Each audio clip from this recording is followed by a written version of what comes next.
Hermanos, la gente se pregunta en qué nos basamos para decir que la gran tribulación dura 7 años. Y a mí me gustaría leerles unos versículos del capítulo 9 del profeta Daniel, muy interesantes. A partir completamente del versículo 24, la palabra del Señor dice que 70 semanas están determinadas sobre tu pueblo y sobre tu santa ciudad, para terminar la prevaricación, poner fin al pecado, expiar la iniquidad, para traer la justicia perdurable, sellar la visión y la profecía y ungir al santo de los santos. Versículo 25. Sabe pues y entiende que desde la salida de la orden para restaurar y edificar a Jerusalén hasta el Mesías príncipe, habrá 7 semanas y 62 semanas y se volverá a edificar la plaza y el muro en tiempos angustiosos. Después de las 62 semanas se le quitará la vida al Mesías, mas no por sí. Y el pueblo de un príncipe que ha de venir destruirá la ciudad y el santuario, y su fin será con o como inundación. Y hasta el fin de la guerra durarán las devastaciones. El versículo 27 es muy importante. Por otra semana se confirmará el pacto con muchos. A la mitad de la semana hará cesar el sacrificio y la ofrenda. Y termina el texto diciendo: después con la muchedumbre de las abominaciones vendrá el desolador, hasta que venga la consumación y lo que está determinado se derrame sobre el desolador. Nosotros creemos que las 70 semanas que el Señor le da al profeta Daniel como una especie de paquete profético son literales.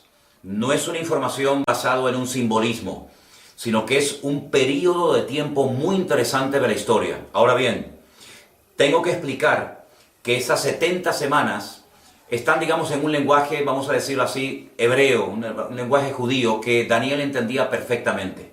Pero hay un versículo que a ustedes les va a ayudar mucho a entender cuánto tiempo son 70 semanas, y ese versículo se encuentra en el libro de Levítico 25:8. Ese versículo nos da la información de que no solamente hay semanas de días, es decir, 7 días, una semana, sino que hay semanas de años. Es decir, cuando pasan 7 años, se considera que ha pasado también una semana, pero en este caso de años. Las palabras en hebreo para la semana de días y para la semana de años es diferente, cosa que en español no se aprecia. Por lo tanto, lo que el Señor está diciendo al profeta Daniel específicamente es que desde que ellos reciban la autorización, desde que se firme el decreto para que puedan volver a Jerusalén y restaurar la ciudad, que está arruinada, está destruida, porque, como bien saben ustedes, 70 años antes Nabucodonosor había destruido el templo, las murallas, etc. Bueno, pues, desde que reciban la autorización, la orden de restaurar Jerusalén hasta el Mesías príncipe, es decir, hasta el Señor Jesucristo, pasarían 69 semanas. O, si prefieren mejor, lo traducimos a años multiplicando por 7 y son 483 años. Aquí no hay nada de simbólico. Es decir, desde el decreto que se firma para que vuelvan, para que retornen a restaurar Jerusalén, hasta que el Señor Jesucristo entró triunfalmente montado en un pollino de asno por la santa ciudad de Jerusalén, pasaron 483 años. Pero si son 70 semanas o 490 años, ¿cómo es que solamente han transcurrido 483? Faltan 7. Esos 7 años que faltan es la semana 70 del profeta Daniel, que entendemos que no empiezan a contar desde el nacimiento de la iglesia, ¿ve?, en el día de Pentecostés, Hechos capítulo 2, sino que se abre, digamos, un paréntesis, y al final de esa etapa gloriosa y maravillosa de la iglesia es cuando comienza a producirse la famosa gran tribulación o tiempo de angustia de Jacob, pónganle ustedes el término que quieran, y esos últimos 7 años divididos en 2 periodos de 3 años y medio y 3 años y medio, total 7, es lo que nos relata el famoso libro del Apocalipsis.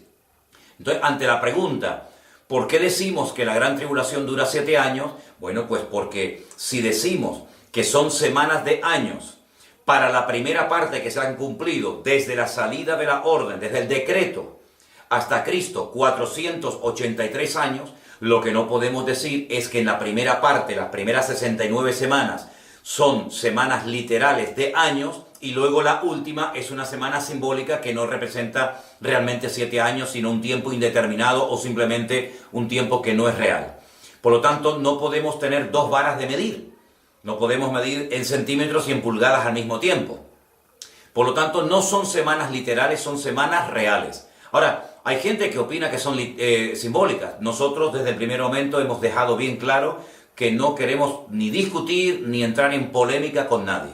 Si hay gente que opina que este tiempo es un tiempo, digamos, simbólico y no es literal, muy bien, que Dios lo bendiga. Pues nosotros creemos y enseñamos, ¿verdad? Y abrimos la ventana de nuestra casa para que ustedes puedan participar y ver estos estudios. Nosotros creemos que es un tiempo literal. Y la gran tribulación son 7 años literales, donde en la primera parte ocurren los sellos y las trompetas, y en la segunda parte ocurren las copas de la ira. Y eso es lo que estamos enseñando y estamos cada día, o cada semana mejor dicho, compartiendo con los estudiantes, tanto los que están aquí como los que nos ven desde diferentes lugares del mundo. 483 años pasaron desde que salieron de la esclavitud, del cautiverio en Babilonia, hasta que entra triunfalmente Cristo en Jerusalén. 483 años. Pero es que el paquete profético, la revelación, la información que le da el Señor a Daniel son de 490. Lo que pasa es que 483 son seguidos, se para, entra lo que se llama el periodo de la gracia o de la iglesia o lo que tú quieras, y después los últimos 7 son los famosos 7 años de la gran tribulación. Por eso decimos que la gran tribulación dura 7 años, porque si 7 años es una semana, es el mismo tiempo que duran las otras primeras 69 semanas o 483 años. ¿Me explico? Entonces, durante esa última semana, porque esto ya es historia, y ya de Cristo para atrás, eso es historia, eso ya no se puede modificar, eso es lo que hay. Lo que falta es la última etapa. Y la última etapa, para saber qué es lo que ocurre en estos últimos 7 años, tenemos que entrar a estudiar escatología. Y sobre todo los libros del Apocalipsis, porque el libro del Apocalipsis es el desarrollo y la información de lo que va a ocurrir en esta última semana. Bueno, ¿y qué pasó en este tiempo? Pues te lees todo el Antiguo Testamento. Entonces, leyéndote el Antiguo Testamento, el libro de Esdras, el libro de Nehemías, etc., tú sabes lo que pasó de aquí para atrás. Pero ¿y de aquí para adelante? ¿La última semana? ¿Dónde tengo los datos? ¿Dónde tengo la información? En las cartas de Pablo a los tesalonicenses, en el libro del Apocalipsis, en el capítulo 24 de Mateo, en el capítulo 21 de Lucas, y ahí tienes toda la información y todos los datos para saber lo que va a ocurrir. Esa última semana, que la conocemos o la llamamos la gran tribulación, a pesar de que son 7 años, hay diferencia, ya lo hemos dicho en la clase anterior, entre la primera parte y la segunda parte. Sí, hay un orden, hasta en los últimos tiempos de caos y de guerras y rumores de guerra, hasta Dios ha establecido un orden. Y en ese orden van los sellos, a continuación las trompetas y finalmente las copas. Los sellos dijimos que eran 7. El primero, cuando aparece ese caballo blanco con un jinete montado con un arco sin flecha, es una forma de la puesta en escena, la presentación, la manifestación y reconocimiento del anticristo. El sello número 2, cuando el caballo cambia de color, el segundo sello comienza a quitarse la paz de la tierra. El tercer sello, aparece un jinete con una balanza en la mano, subida de precios, una inflación tremenda. El cuarto sello es la muerte, hay matanza y muerte a consecuencia de la guerra, a consecuencia del hambre.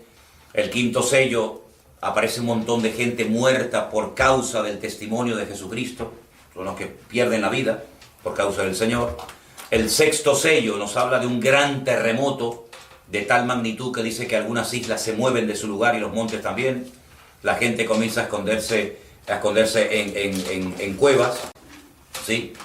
Y el séptimo sello es lo que le da la apertura a la primera trompeta. Y así podemos ir viendo sello tras sello, trompeta tras trompeta, copa tras copa, el desarrollo profético de todos los acontecimientos finales. Ahora, lo que sí tienen que entender ustedes bien es esto que yo les acabo de explicar así rápidamente, para que ustedes puedan, en cualquier momento que alguien les pregunte ¿por qué la gran tribulación dura 7 años? ¿En qué se basan ustedes? Bueno, es que esto no nació hoy. Esto tiene un trasfondo, esto tiene una historia. Esto viene de algo. Esto viene de Daniel capítulo 9. Cuando el Señor le revela a Daniel. Claro, lo que le revela fundamentalmente a Daniel son lo concerniente a su pueblo. Hay muchas cosas que no contó el Señor a Daniel de la semana 70, porque, bueno, pues porque eso ya el Señor lo dejaría para más adelante. Por ejemplo, en el libro del Apocalipsis, ¿verdad? Pero lo que ellos necesitaban saber es cuándo iban a salir, cómo iban a salir, cuánta gente iba a salir, cómo iban a poder restaurar la ciudad, porque era lo que a ellos les interesaba, era lo que a ellos fundamentalmente les interesaba, porque era lo que muchos de ellos, iban a vivir. Y hace poco hemos tenido en la iglesia una serie de mensajes sobre Nehemías, que fue un gran restaurador, un hombre que tuvo la visión de decir, bueno, esto vamos otra vez a ponerlo a funcionar, vamos a restaurar las murallas. Tenemos el caso de Esdras, que era un sacerdote, que a él le interesaba la restauración espiritual del pueblo. Tenemos el gobernante de la ciudad de Jerusalén, que era un tal Zorobabel, que era el gobernador. Entonces vemos muchos detalles que ocurran en ese periodo. Pero claro, es que ya eso es historia, que está bien conocer la historia. Pero nosotros ya esa historia no la vivimos. No nos concierne directamente, en el sentido de que, bueno, ya la ciudad de Jerusalén ya es un hecho y todo eso. Lo que sí nos concierne y nos interesa saber es lo que va a ocurrir en los últimos tiempos. ¿De acuerdo? Entonces, partimos de la base de que el tiempo en la Biblia se cuenta de una forma muy diferente a como nosotros, los occidentales o los cristianos, lo contamos. ¿Por qué? Porque el calendario que nosotros utilizamos no existía en el tiempo de la Biblia. El calendario que nosotros usamos es un calendario mandado a hacer por un papa, Gregorio, y es un calendario basado en el sol. El tiempo que tarda la Tierra en girar alrededor del sol, con sus 4 estaciones, con su todo movimiento de traslación y rotación, ¿vale? Sobre sí misma y sobre alrededor del sol. En la Biblia el tiempo es lunar, las fases de la luna. Entonces, por eso el calendario bíblico tiene 360 días y el nuestro tiene 365. ¿Cómo se compensa ese desfase entre uno y otro? Bueno, los expertos en el tema de los calendarios, y créame que hay gente que son expertos en computar y saber cuánto falta y cuánto nos falta, hay momentos en los que al año, como te vas quedando corto, si yo voy avanzando y llego a 360 y tú a 365, en 10 años hay 50 años de diferencia, 50 días de diferencia, y así sucesivamente. Le meten otro mes al año para compensar el desbalance, y se llaman años preñados. Entonces hay años que en vez de tener el calendario de ellos 12 meses, tiene 13, para compensar la diferencia, para igualarlo. Pero cuando estudias profecía, cuando estudias cosas que tienen que ver con el tiempo en la Biblia, tienes que conocer este dato que yo te digo.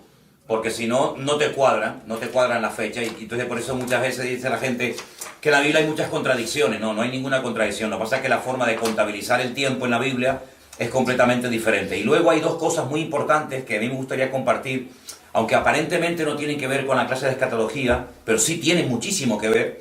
Y es una pregunta que le hacen los discípulos al Señor el día de la ascensión. Quiero llevarles al libro de los Hechos, por favor, en el capítulo 1. En el libro de los Hechos, capítulo 1, el Señor Jesucristo ya está a punto de ascender, ya está a punto de marcharse. Y me llama la atención porque este libro, que también lo escribió Lucas, dirigido a un tal Teófilo, dice que en el capítulo 1, en el primer libro es el Evangelio de Lucas, este sería el segundo. Hablé acerca de todas las cosas que Jesús comenzó a hacer y a enseñar hasta el día que fue recibido arriba, después de haber dado mandamientos por el Espíritu Santo a los apóstoles que había escogido. Versículo 3. A quienes también después de haber padecido se presentó vivo con muchas pruebas indubitables, apareciéndoseles durante 40 días y hablándoles acerca de el reino de Dios. Hechos 1:3. Cristo resucita, está 40 días seguidos con los discípulos y hay un monotema. Les habla fundamentalmente del reino de Dios. 40 días seguidos escuchando lecciones espectaculares. Estando juntos, les mandó que no se fueran de Jerusalén, sino que esperasen la promesa del Padre, la cual les dijo: ¿oísteis de mí? Porque Juan ciertamente bautizó con agua, mas vosotros seréis bautizados con el Espíritu Santo dentro de no muchos días.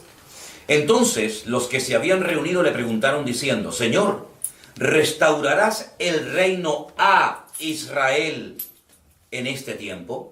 Y el Señor les contesta: no os toca a vosotros saber los tiempos o las ocasiones, aquí sazones, que el Padre puso en su sola potestad.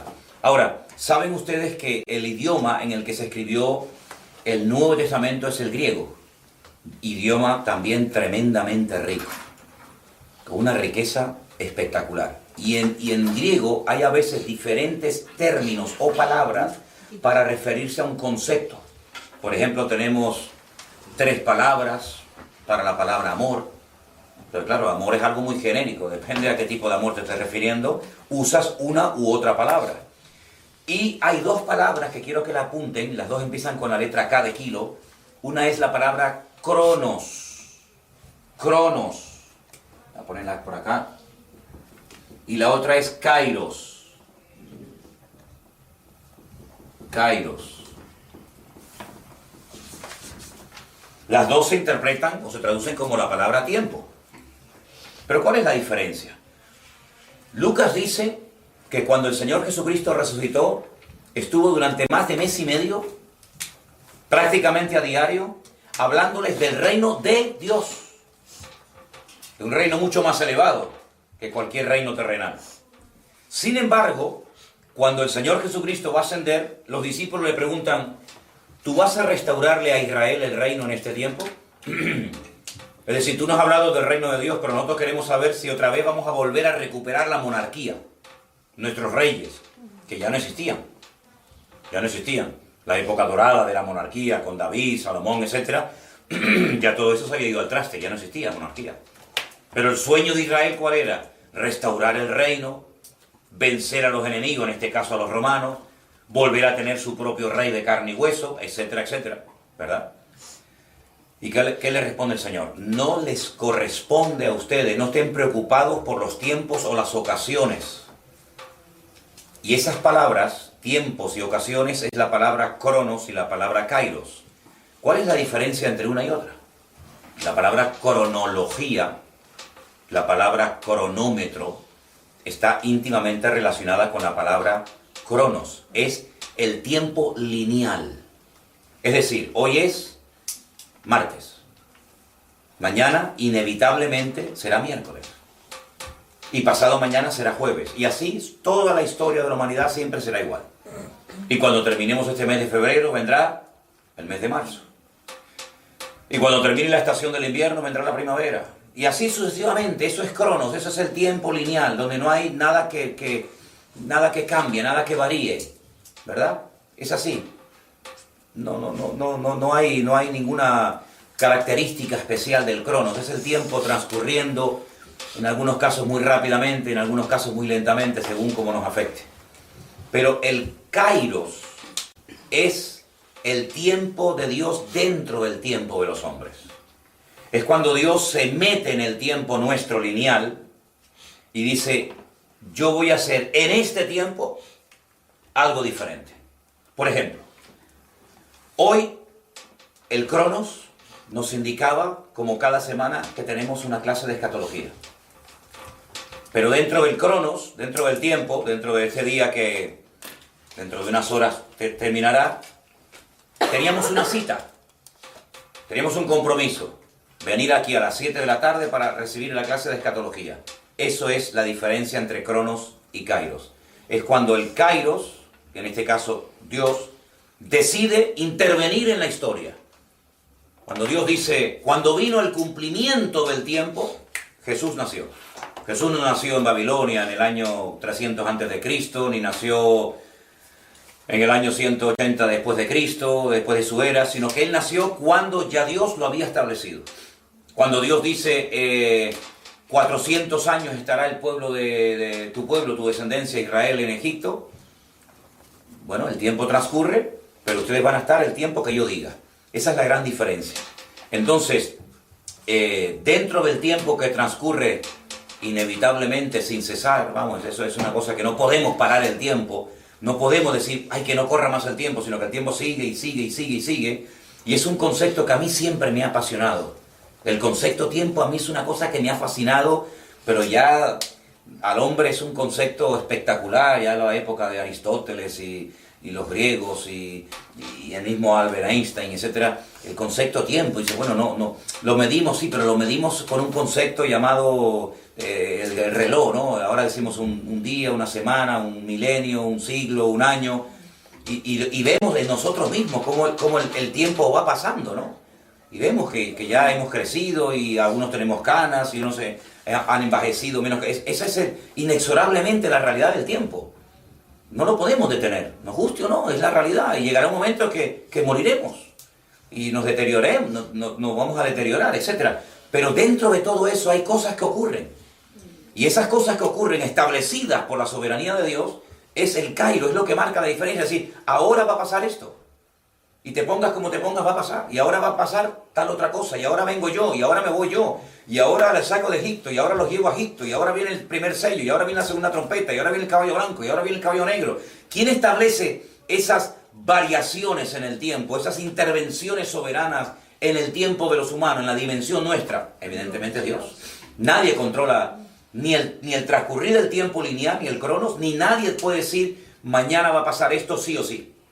Sino son cosas que Dios establece y que si Él quiere nos las revela, como le reveló a Daniel 490 años, 483 que ya han pasado y los otros 7 que faltan por ocurrir. Estamos grabando. Entonces esos últimos 7 años ya está establecido por Dios lo que va a ocurrir. Vamos a orar para que no venga la gran tribulación. Vas a perder tiempo. Vamos a orar para que no se manifieste el anticristo, no pierdas el tiempo. Sí, dedícate a lo que tienes que dedicar y no a tonterías, porque Dios ha establecido que en momentos puntuales de la historia van a ocurrir cosas sí o sí, nos gusten o no, nos afecten directa o indirectamente. Hay cosas que son totalmente inalterables. Y esa es la gran diferencia entre el cronos y el kairos. Cuando Dios revela proféticamente algo sobrenatural, algo diferente a lo habitual que va a ocurrir, eso es kairos. Cuando Dios dice, por ejemplo, en uno de los sellos, ¿no? El sexto sello, habrá un terremoto. ¿Quién estableció que cuando llegue el periodo del sexto sello habrá un terremoto? Dios. Y si no lo hay, no es que lo va a haber, porque Dios así lo ha establecido. El primer milagro que Cristo hizo, Él habla del tiempo.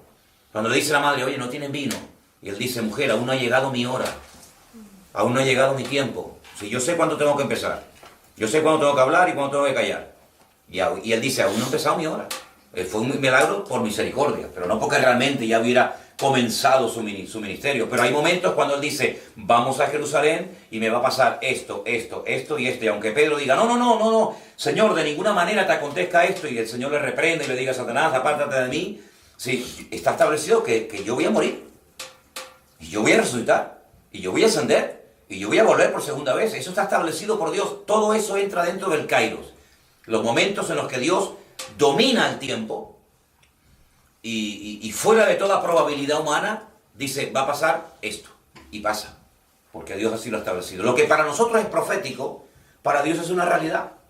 Lo que Dios revela por misericordia, gracias a Dios por las revelaciones que tenemos, para Dios es un hecho que no tiene nada de milagroso, porque Dios en sí mismo todo lo que hace para nosotros es milagroso y sorprendente, pero su naturaleza es así. Él no para de sorprendernos, ¿de acuerdo? Ahora, volviendo al tema de la última semana del profeta Daniel, yo quiero que leamos hoy, en el libro del Apocalipsis, lo que leímos el otro día, parte de lo que sucedía en la primera etapa de la gran tribulación, que era el tema de los sellos.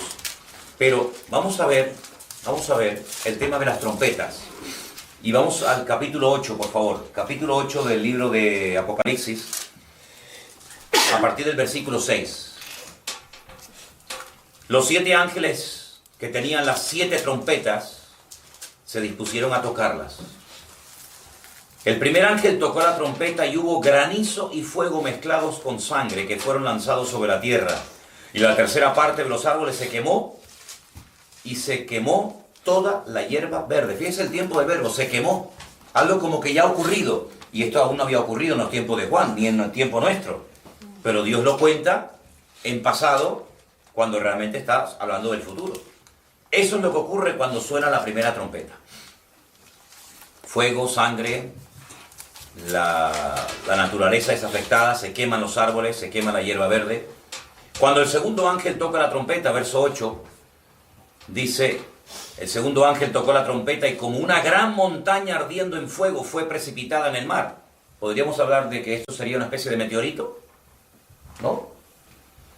Se convirtió en sangre y murió la tercera parte de los seres vivientes que estaban en el mar y la tercera parte de las naves fue destruida. La primera trompeta afectaba lo de la tierra, la hierba, los árboles.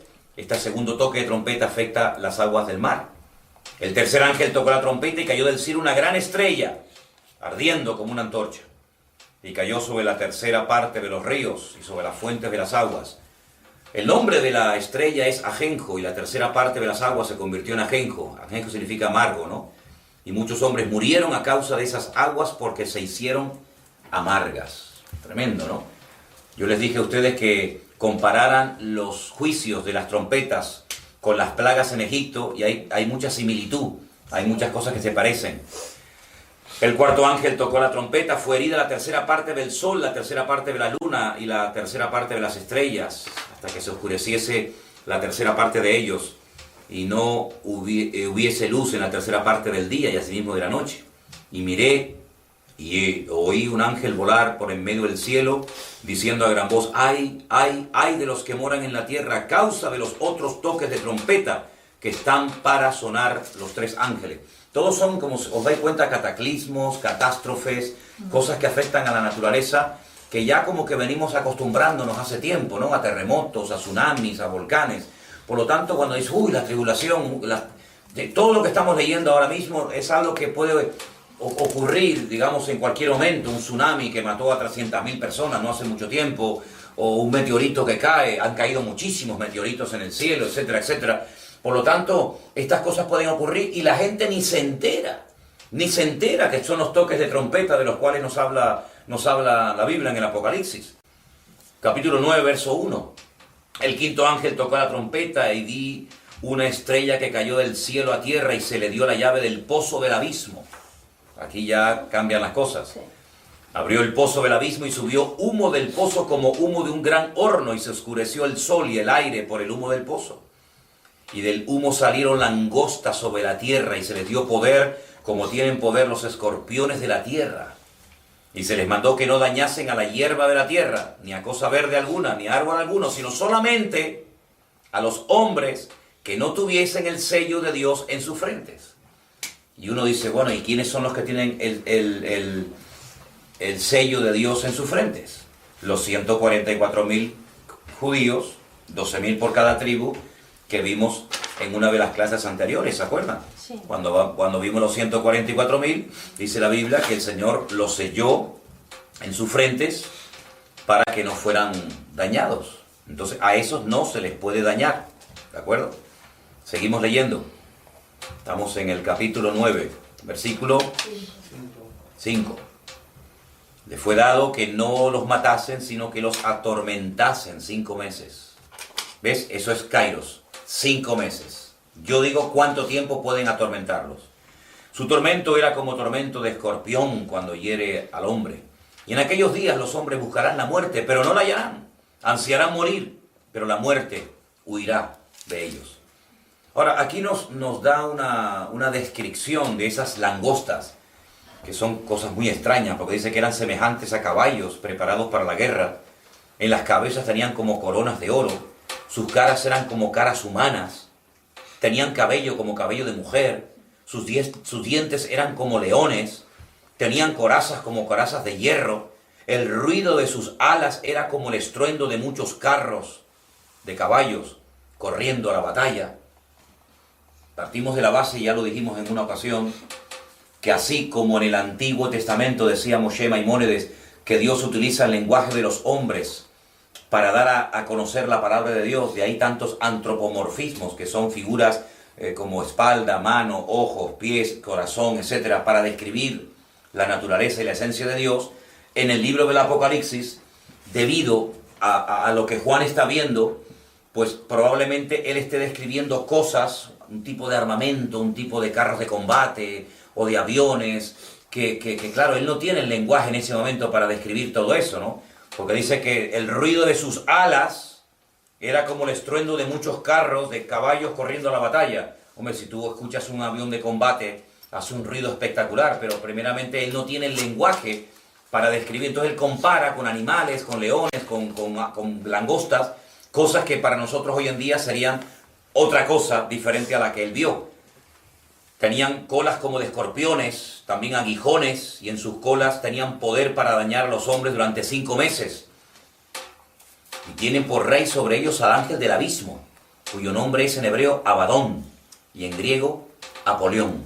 Ahí tenemos 2 nombres, o un nombre, uno en griego y otro en hebreo, del ángel del abismo. ¿Se dan cuenta? No todos los ángeles en la Biblia aparecen con su respectivo nombre.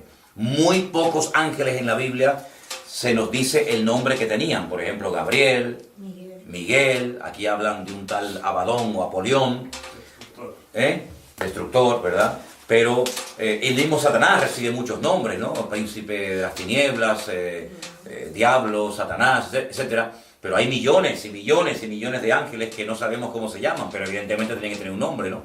El primer ay pasó. Y aquí vienen aún 2 ayes después de esto. Vamos al 6º, versículo 13.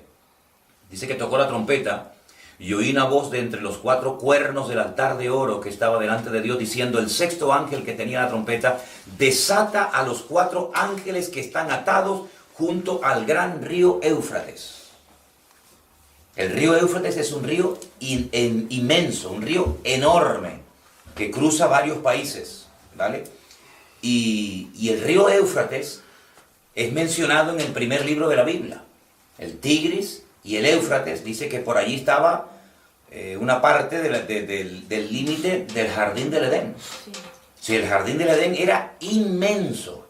Ahora, yo no sé si ustedes están bien puestos en geografía, pero se menciona también el río Nilo, con otro nombre, que también formaba parte y regaba el jardín del Edén.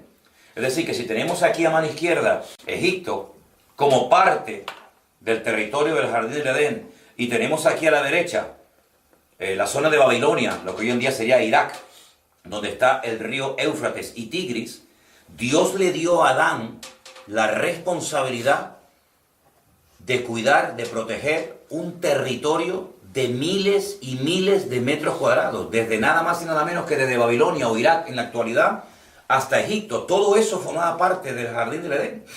Si la capacidad de Adán para poder recorrer ese territorio, describir y ponerle nombre a esos animales, cuidar de ese territorio, si la capacidad de movimiento, el radio de acción de Adán tenía que ser, sin lugar a duda, impresionante. Probablemente se trasladaba o volando o simplemente pensando de un lugar a otro, se trasladaba, porque Adán era un hombre que no tenía ningún tipo de limitaciones antes del pecado. Antes del pecado, Adán se movía con una facilidad por el jardín del Edén de una forma tremenda.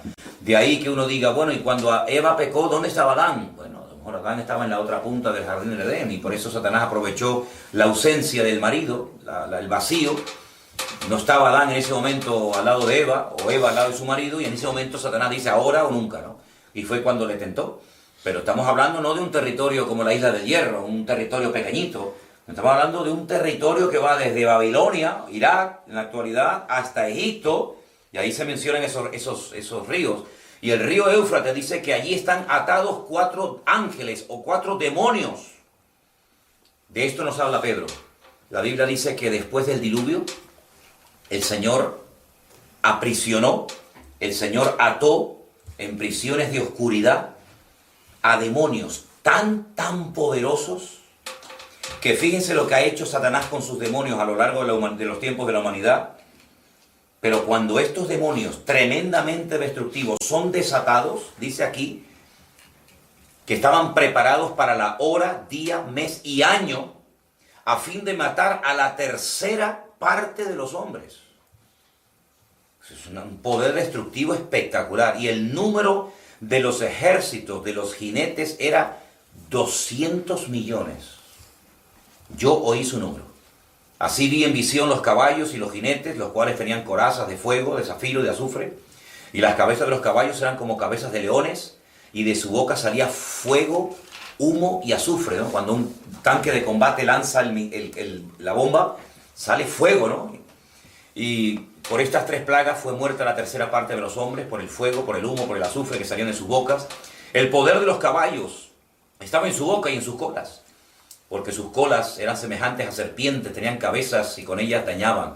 Y los otros hombres que no fueron muertos con estas plagas, escucha esto, ni aún así se arrepintieron de las obras de sus manos, ni dejaron de adorar a los demonios, a las imágenes de oro, de plata, de bronce, de piedra, de madera, las cuales no pueden ver, ni oír, ni andar. Y no se arrepintieron de sus homicidios, ni de sus hechicerías, ni de su fornicación, ni de sus hurtos. Es decir, un periodo tan terrible de juicios, de guerras, de matanzas, de cataclismos. Y la gente, muchos de ellos siguen todavía sin querer arrepentirse, sabiendo que detrás de todo esto hay un trasfondo espiritual, sabiendo de dónde proceden estos juicios, estos castigos, esta ira de Dios. Ni aún así, con todo esto, se quisieron arrepentir. Es decir, vemos en el libro de Apocalipsis que la dureza del corazón del hombre llega a unos extremos que uno dice, pero bueno, casi como Faraón, ¿no? Un hombre que vio los milagros más grandes que jamás se ha podido hacer un ser humano, en este caso Moisés, en Egipto, y Faraón ni se inmutaba. Y aparentemente se arrepentía, a veces pedía oración, pero al día siguiente estaba igual o peor, ¿no? Entonces vemos que el libro de Apocalipsis es, por así decirlo, el esfuerzo de Dios por quebrantar el orgullo, la soberbia de las naciones, el orgullo del hombre, y llevarlo rendido a los pies de Cristo y tener que reconocer, como los hechiceros de Egipto llegaron a un punto que dijeron, esto es dedo de Dios, nosotros con esto no podemos, Dios está detrás de todo esto, de este pueblo. Y entonces es un periodo tremendo, donde después de un periodo enorme de benevolencia, de misericordia y de gracia, Dios cambia el sistema y Dios comienza a presionar, y Dios comienza a tratar a la humanidad de una forma diferente para llevarlos nada más y nada menos que al arrepentimiento. Ese es el objetivo. El objetivo de la gran tribulación es llevar a las multitudes, llevar al pueblo de Israel, llevar al ser humano al reconocimiento de Cristo. Y una vez que el hombre reconozca y se humille delante de Dios, bueno, pues ya entramos en otro tipo de relación. Pero mientras el corazón siga endurecido y la mente entenebrecida y la conciencia cauterizada, el Señor va a seguir y seguir y seguir. Y te puedo asegurar que a Dios no le van a ganar, ¿eh? Te puedo asegurar de que muchos al final terminarán convirtiéndose y reconociendo que Jesús es el Mesías. ¿Sí? O sí, a las buenas o a las malas, pero Dios no pierde nunca. Dios gana, ¿no? Entonces vemos que el libro del Apocalipsis es cronológico y va contando de una forma progresiva, de una forma escalonada, poco a poco, cada uno de los juicios que van ocurriendo. Entonces tú dices, bueno, esto sí, bueno, aquí hay matanzas, aquí hay guerras, aquí hay mucha gente que muere, aquí hay cataclismos, pero ¿os dais cuenta cómo la primera parte de la gran tribulación no es una cosa que nos tiene que dejar con la boca abierta, en el sentido de decir, uy, esto nunca ha ocurrido?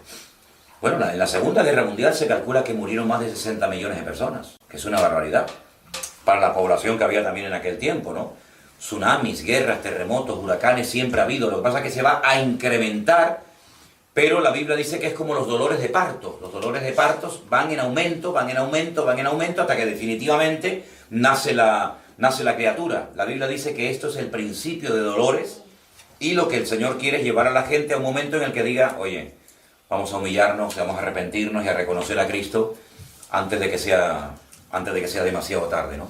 Así es que damos gracias a todos los que están preguntando, damos gracias a todos los que están interesados en estas clases.